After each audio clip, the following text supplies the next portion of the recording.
I was trying some new glasses today. They're only $12, so. On Friday, April 13th, being Good Friday, I went to St. Clement's Church with him as usual. There I saw again his old fellow collegian, Edwards, to whom I said, "I think, sir, Dr. Johnson and you met only at church." "Sir," said he, "it is the best place we can meet in, except heaven, and I hope we shall meet there too." Dr. Johnson told me that there was very little communication between Edwards and him after their unexpected renewal of acquaintance. "But," said he, smiling, "he met me once and said, 'I am told you have written a very pretty book called The Rambler.' I was unwilling that he should leave the world in total darkness and sent him a set." Mr. Beringer, Richard Ben Beringer, Esquire, many years gentleman of the horse and first equerry to his present majesty, says editor M, visited Johnson today and was very pleasing. We talked of an evening society for a conversation at a house in town, of which we were all members, but of which Johnson said, "It will never do, sir. There is nothing served about there, neither tea, nor coffee, nor lemonade, nor anything whatever. And depend upon it, sir, a man does not love to go to a place from whence he comes out exactly as he went in." I endeavored, for an argument's sake, to maintain that men of learning and talents might have very intellectual society without the aid of any little gratifications of the senses. Beringer joined with Johnson and said that without these any meeting would be dull and insipid. He would therefore have all the slight refreshments. Nay, it would not be amiss to have some cold meat and a bottle of wine upon a side table board. Sounds good to me. "Sir," said Johnson to me with an air of triumph, "Mr. Beringer knows the world. Everybody loves to have good things furnished to them without any trouble. I told Mrs. Thrill once that as she did not choose to have card tables, she should have a profusion of the best sweetmeats, and she would be sure to have a company enough come to her." I agreed with my illustrious friend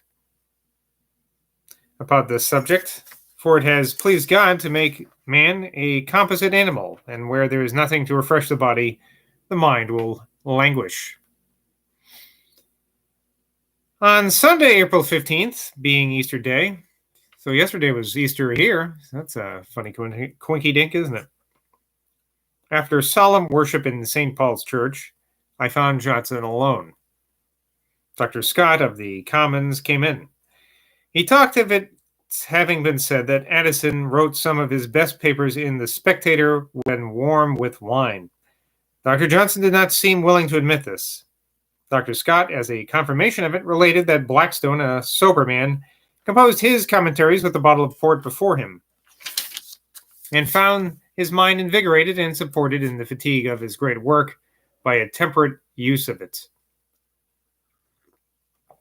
I told him that in a company where I had lately been, a desire was expressed to know his authority for the shocking story of Addison's sending an execution into Steele's house. See this explained, page 1104. I'm not going to go there. Temptation, every time I do, ends in folly. Just have to look it up after I'm done reading. "Sir," said Johnson, it is known to all who are acquainted with the literary history of that period.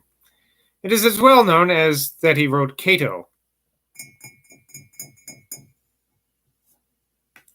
Oh, yeah, we just talked about that, actually. I'm sorry, I'm reading this over again.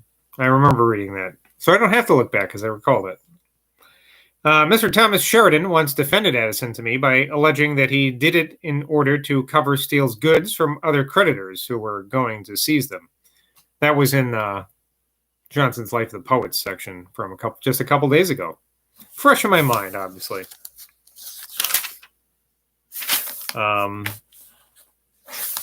We talked of the difference between the mode of education at Oxford and that in those colleges where instruction is chiefly conveyed by lectures. At Oxford, they do seminar style, I believe. I'm just checking this other footnote on this other page. Oh, don't mind me. Okay. Johnson said, "Lectures were once useful, but now When all can read and books are so numerous, lectures are unnecessary. If your attention fails and you miss a part of the lecture, it is lost. You cannot go back as you do upon a book. Dr. Scott agreed with him. But yet, said I, Dr. Scott, you for yourself give lectures at Oxford. He smiled. You laugh then, said I, at those who came to you.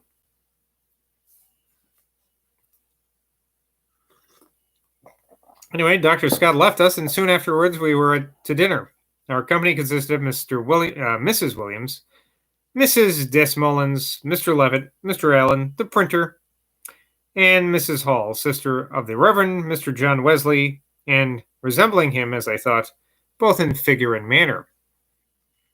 Johnson produced now, for the first time, some handsome silver salvers, which he told me he had bought 14 years ago. So it was a great day. I was not a little amused by observing Allen perpetually struggling to talk in the manner of Johnson, like the little frog in the fable, blowing himself up to resemble the stately ox. That fucking idiot. I'm sorry. Language. I mentioned a kind of religious Robin Hood society which met every Sunday evening at Coachmaker's Hall for free debate, and that the subject for this night was the text which relates with other miracles which happened at our Savior's death. And the graves were open, and many bodies of the saints which slept arose and came out of the graves after his resurrection, and went into the holy city and appeared unto many. Mrs. Hall said it was a very curious subject, and she should like to hear it discussed. Johnson said, somewhat warmly, one would not go to such a place to hear it. One would not be seen in such a place to give countenance to such a meeting. I, however, resolved that I would go. But, sir, said she to Johnson, I should like to hear you discuss it. He seemed reluctant to engage in it. She talked of the resurrection of the human race in general, and maintained that we shall be raised with the same bodies. Johnson said, Nay, madame, we see that it is not to be the same body, for the scripture uses the illustration of grain sown, and we know that the grain which grows is not the same with what is sown. You cannot suppose that we shall rise with a diseased body. It is enough if there be such a sameness as to distinguish identity of person. She seemed desirous of knowing more, but he left the question in obscurity. Of apparitions, he observed, a total disbelief of them is adverse to the opinion of the existence of the soul between death and the last day. The question simply is whether departed spirits ever have the power of making themselves perceptible to us. A man who thinks he has seen an apparition can only be convinced himself. His authority will not convince another, and his conviction, if rational, must be founded on being told something which cannot be known but by supernatural means. Footnote here. As this subject this is apparitions, frequently recurs in these volumes, the reader may be led erroneously to suppose that Dr. Johnson was so fond of such discussions as frequently to introduce them. But the truth is that the author himself delighted in talking concerning ghosts and what he has frequently denominated the mysterious, and therefore took every opportunity of leading Johnson to converse on such subjects. That's a footnote from M, which I believe is the later editor, not Boswell. Now, I think I said this before, but I would have loved to see a kind of like a Ghostbusters show with Johnson and Boswell, or like X-Files maybe, or like Boswell is like Fox Mulder and Johnson is Scully, I guess. Oh, that would have been good, huh? Hey, I hope you're listening, Hollywood. That might be the next best big thing. Anyway, Johnson mentioned a thing as not unfrequent, of which I have never heard before being called, that is, hearing one's name pronounced by the voice of a known person at a great distance, far beyond the possibility of being reached by any sound uttered by human organs. An acquaintance, J.B. Clerk, Brown. It says J.B. Clerk, Brown. I don't know what that means in the footnote. on whose veracity I can depend, told me that walking home one evening to Kilmarnock, he heard himself called from a wood by the voice of a brother who had gone to America. The next packet brought accounts of that brother's death. MacBean asserted that this inexplicable calling was a thing very well known. Dr. Johnson said that one day at Oxford, as he was turning the key of his chamber, he heard his mother distinctly call Sam. She was then at Lichfield, but nothing ensued. This phenomena is, I think, as wonderful as any other mysterious fact, which many people are very slow to believe, or rather indeed reject with an obstinate contempt.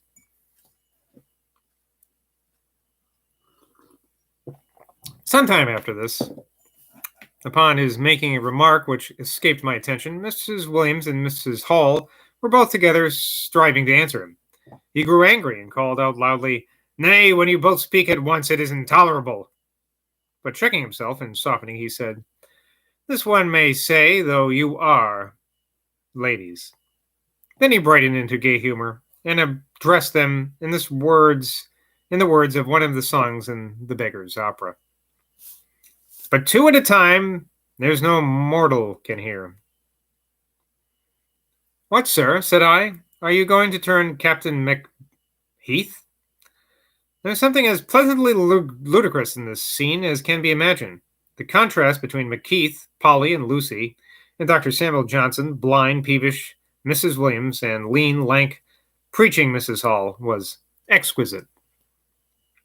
I stole away to Coachmaker's Hall, and heard the difficult text of which we had talked discussed with great decency and some intelligence by several speakers.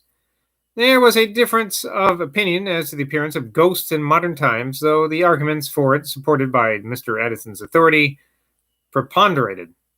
The immediate subject of debate was embarrassed by the bodies of the saints having been said to rise, and by the question what became of them afterwards. Did they return again to their graves, or were they translated to heaven?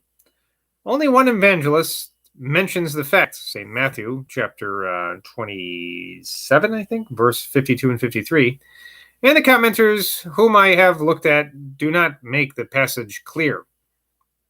There is, however, no occasion for our understanding it farther than to know that it was one of the extraordinary manifestations of divine power which accompanied the most important event that ever happened. On Friday, April 20, 420, I spent with him, Johnson, one of the happiest days that I remember to have enjoyed in the whole course of my life. Mrs. Garrick, whose grief for the loss of her husband was, I believe, as sincere as wounded affection and admiration could produce, had this day, for the first time since his death, a select party of his friends to dine with her. The company was Miss Hannah Moore, who lived with her, and whom she called her chaplain, Mrs. Boscawen.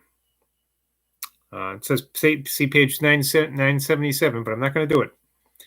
Mrs. Elizabeth Carter, Sir Joshua Reynolds, Dr. Burney, Dr. Johnson, and myself.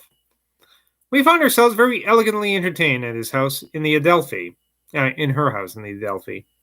where I have passed many a pleasing hour with him who gladdened life. She looked very well, talked of her husband with complacency, and while she cast her eyes on his portrait, which hung over the chimney-piece, said that death was now the most agreeable object to her. The very semblance of David Garrick was cheering. Mr. Beauclerk, with happy propriety, inscribed under that fine portrait of him, which by Lady Diana's kindness is now the property of my friend Mr. Langton, the following passage from his beloved Shakespeare. A merrier man, within the limits of becoming mirth. I never spent an hour's talk withal. His eyes begets occasion for his wit. For every object that the one doth catch, the other turns to a mirth-moving jest, which his fair tongue, conceit's expositor, delivers in such apt and gracious words, that aged ears play truant at his tales, and younger hearings are quite ravished, so sweet and voluble is his discourse. We were all in fine spirits, and I whispered to Mrs. Boscawen, I believe this is as much as we can be made of life. This is as much as can be made of life. In addition to a splendid entertainment, we were regaled with Lichfield ale, which had a peculiar appropriated value. Sir Joshua and Dr. Burney and I drank cordially of it to Dr. Johnson's health, and though he would not join us, he as cordially answered, "Gentlemen, I wish you all as well as you do me." The general effect of this day dwells upon my mind in fond remembrance, but I do not find much conversation recorded. What I had preserved shall be faithfully given. I think Boswell tied one on this night, so he probably didn't write it down after a while. One of the company, probably Boswell, the note tells us, mentioned Mr. Thomas Hollis, the strenuous Whig, who used to send over Europe presents of democratical books, with her boards stamped with daggers and caps of liberty. Mrs. Carter said, "He was a bad man. He used to talk uncharitably." Johnson said, "Pow, po. Madame, who is the worse for being talked of uncharitably? Besides, he was a dull, poor creature as ever lived, and I believe he would not have done harm to a man whom he knew to be of very opposite principles to his own. I remember once at the Society of Arts, when an advertisement was to be drawn up, he pointed me out as the man who could do it best. This, you will observe, was kindness to me. I, however, slipped away and escaped it." Mrs. Carter, having said of the same person, "I doubt he was an atheist," Johnson said, "I don't know that. He might perhaps have become one, if he had had time to ripen." Smiling. "He might have exuberated into an atheist." Sir Joshua Reynolds praised Mudge's sermons. See page 1126. I'm not going to do it. Johnson said, "Mudge's sermons are good, but not practical. He grasps more sense than he can hold. He takes more corn than he can make into meal. He opens a wide prospect, but it is so distant, it is indistinct. I love Blair's sermons. Though the dog is a Scotchman and a Presbyterian, and everything he should not be, I was the first to praise them. Such was my candor." Smiling. Mrs. Boscawen said, "Such his great merit to get the better of all your prejudices." And Johnson said, "Why, madame, let us compound the matter. Let us ascribe it to my candor and his merit." In the evening, we had a large company in the drawing room, several ladies, the Bishop of Killaloe, Dr. Percy, Mr. Chamberlain of the Treasury, and etc., and etc. Somebody said the life of a mere literary man could not be very entertaining. Johnson said, "But it certainly may. This is a remark which has been made and repeated without justice. Why should the life of a literary man be less entertaining than the life of any other man? Are there not as interesting varieties in such a life? As a literary life, it may be very entertaining." I said, "But it must be better, surely, when it is diversified with a little active variety, such as his having gone to Jamaica, or his having gone to the Hebrides." Johnson was not displeased by this, or at this. Talking of a very respectable author, Dr. John Campbell, Johnson told us a curious circumstance in his life, which was that he had married a printer's devil. Reynolds said, "A printer's devil, sir? Why, I thought a printer's devil was a creature with a black face and in rags." Johnson said, "Yes, sir, but I suppose he had her face washed and put clean clothes on her." Then, looking very serious and very earnest, added, "And she did not disgrace him. The woman had a bottom of good sense." Now, the word bottom, thus introduced, was so ludicrous when contrasted with his gravity that most of us could not forbear tittering and laughing, though I recollect that the Bishop of Killaloe kept his countenance with perfect steadiness, while Miss Hannah More slyly hid her face behind a lady's back who sat in the same settee with her. His pride could not bear that any expression of his should excite ridicule when he did not intend it. Johnson therefore resolved to assume and exercise despotic power, glanced sternly around, and called out in a strong tone, "Where's the merriment?" Then collecting himself and looking awful, to make us feel how he could impose restraint, as if it were searching his mind for a still more ludicrous word, he slowly pronounced, I say the woman was fundamentally sensible. As if he had said, hear this now, and laugh if you dare.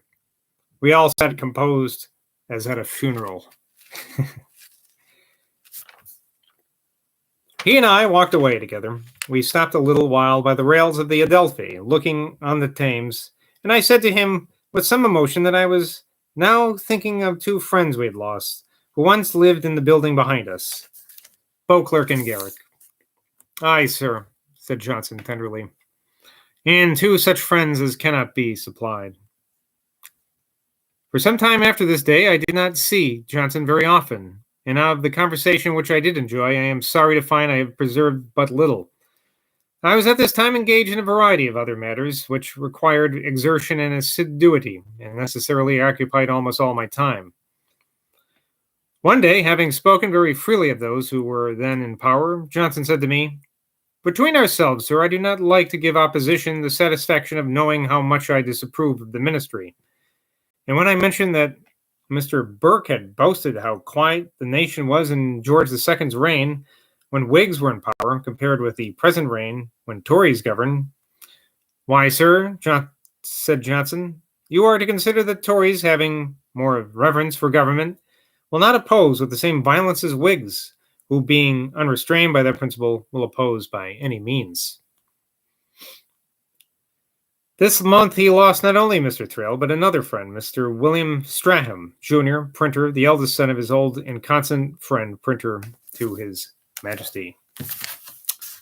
And I'll finish up this with this letter. To Mrs. Straham. Dear Madame, the grief which I feel for the loss of a very kind friend is sufficient to make me know how much you must suffer by the death of an amiable son, a man of whom I think it may truly be said that no one knew him who does not lament him. I look upon myself as having a friend, another friend, taken from me. Comfort, dear ma'am, I would give you if I could, but I know how little the forms of consolation can avail. Let me, however, counsel you not to waste your health in unprofitable sorrow, but go to Bath and endeavor to prolong your own life. But when we have all done all that we can, our one friend must in time lose the other. I am, dear Madame, your most humble servant, Sam Johnson, April 23rd, 1781. And that's all for tonight. Until next time, bye from Boswell.